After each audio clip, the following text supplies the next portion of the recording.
the Sanchi Cow Gang, and yellow culture. The battle cries of small boys at the cinema, Oi or Tarzan Bochin Call, and Boy Scouts tag Scout Churi Ayam. These are strong reasons for the identification and preservation of SCE lexical items, particularly if the SCE lexis is evolving. My personal favorite poet, Damien Sin, writing in standard English and in SCE, articulates social commentary in SCE that is unlikely to receive official financial grants, and if at all will be most reluctantly considered to be representative of Singapore culture. Ahmad B. Jahat, jangan marah pasal kita sama-sama members old school and still got the blues. Wah Chayalu. The point is that our kids, many of them, no longer know some glorious words and phrases.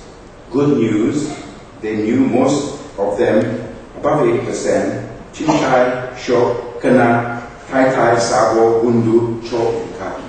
The bad news, these were known sometimes to be below 30%, Angka, Bungkus, Loanhu, Gasabuta, Wayang, Dobi, and Gabra. Language will evolve in its own dynamic way. Not much we can do to make people use the words and phrases we cherish, but some are so special and so us. We would like them at least available to generations to come, not stifled and killed off while the malign continues to spout on. Thank you very much.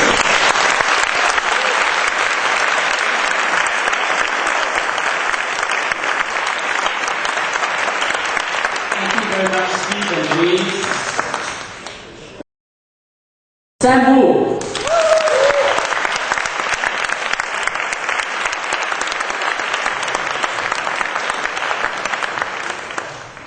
Okay, first of all, I was not supposed to be on now, right?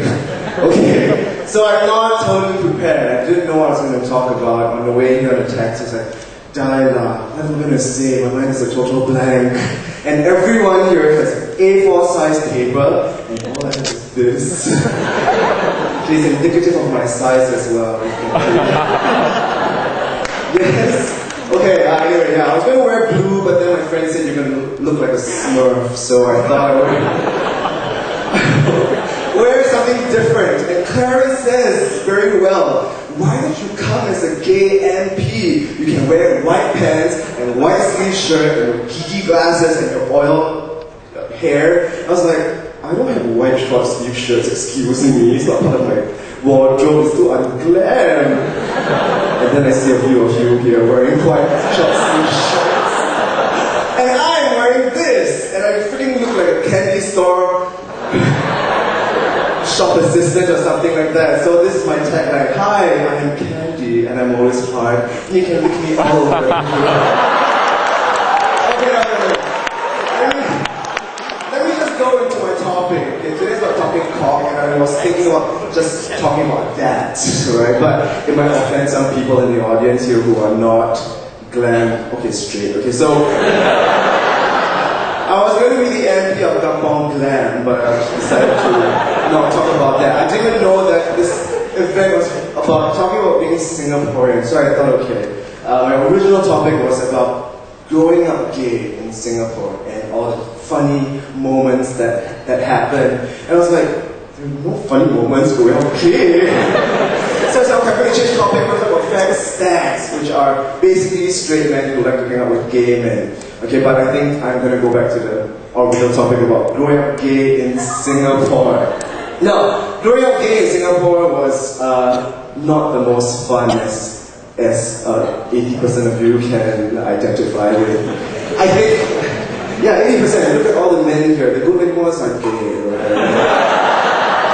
The not so good-looking ones will be nice people. So,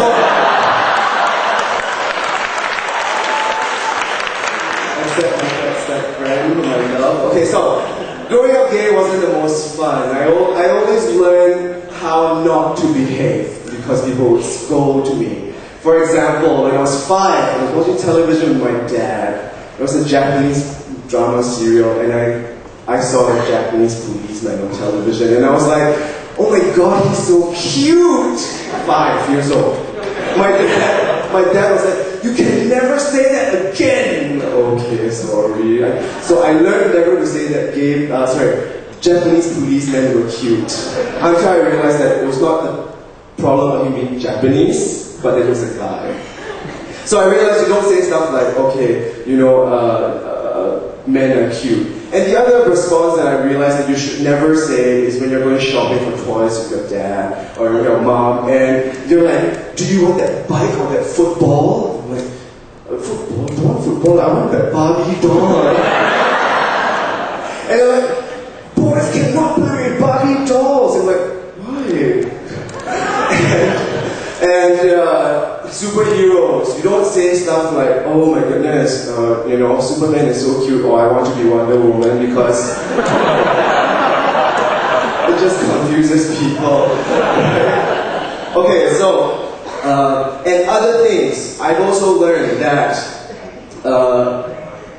okay, I was going to talk about that. Anyway, okay. Basically, I learned how not to be something and learned how to be something else. So I think growing up gay was... growing up gay in Singapore was a ride. It was enriching, and coming out to my sister was also not the most fun. It's actually very traumatizing. It was in a taxi. Sorry, not taxi. My parents' car when I came out to her, and the first response to me was, "Ew, gross! Are you sure you're gay?" I'm like, "Yeah, why?" And she's like, "Then, what about your?" Oh, and she wanted to know how you do stuff. And I was like, okay, that's not the most appropriate moment to talk about in my dad's car. Okay, so basically, my topic was going to be very simple. I was going to talk about, men being attracted to men and all that, and growing up gay in Singapore. I suppose growing up gay in Singapore is so much better now, because you see younger boys coming out on the internet as young as 14 years old. Okay, I came out when I was 24, so better late than never. Okay, Russell, can you stop blowing that and blow something else? I mean, I know you like long things, but there are other things that can blow as well. Okay, that's how I was saying, right? So I'm going to start singing now, because it's all about me, right? This show is about me.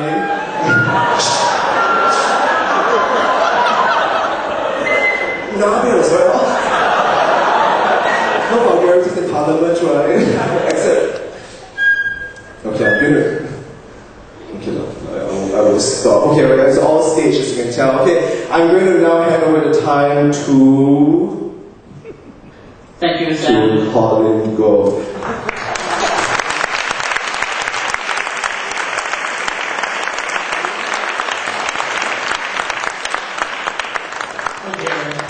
There's a bit of irony that, you kind of got stopped by a blowjob there.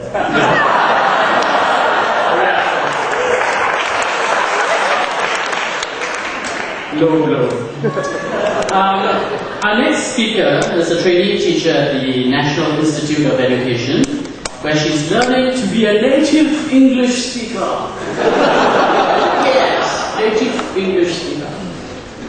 It's kind of funny to hear that, because the last time we saw her was actually in a club in New York's East Village, and she was doing all kinds of voices and characters, something you usually see only in a film involving demonic possession.